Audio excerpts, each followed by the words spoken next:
I think one of the things that I learned about what Brian was mentioning is maybe, Brian, you could share with us your thoughts about how to get the perfect mate for life. Maybe you have a model for that. The others might be interested in that, especially the single ones.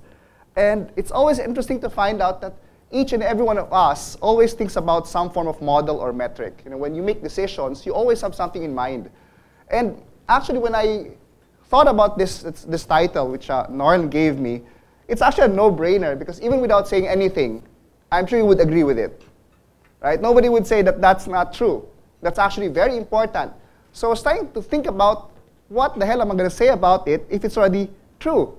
Right? So what I would like to do for now is to stand back and not to be more too demanding in terms of the numbers, but rather to reconsider the kinds of metrics that we actually have in our company. And think about the way we look at our metrics and understand how this one affects the way we decide, especially the way we drive improvements in our organization.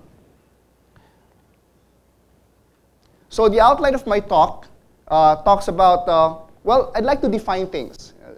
Because oftentimes, we might think we know the same meaning, but oftentimes we have different perspectives of even the simplest words.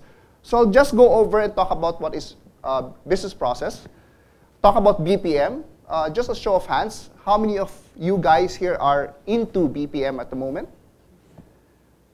Only the guys in front. Okay, so that's good.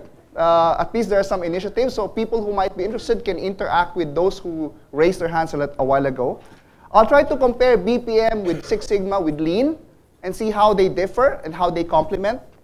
I'll discuss some thoughts about the metrics and how important they are, which I'm sure it's nothing new. And then I'll give out some questions and points to ponder for you. Okay? There is really no silver bullet that I can give you that says this is the best metric you can use for your organization. Every organization has to find that out. Every organization will have a different set of customers, and you need to be able to link the customers to what your metrics are. Okay, so basically the issue here is how do you measure your success? Because if you want to be able to have metrics, the metrics describe whether you're going to be successful or not. Brian actually pointed very well with his fancy equation, y is equal to fx, x1, x2, x3, dot, dot, dot, close parenthesis. What does that mean? That means, can you predict your success? Okay, oftentimes, when we drive improvements, when we make changes, what is the basis of our reaction? Complaints. Is it an output? Is it something that you wait for or you have to prevent?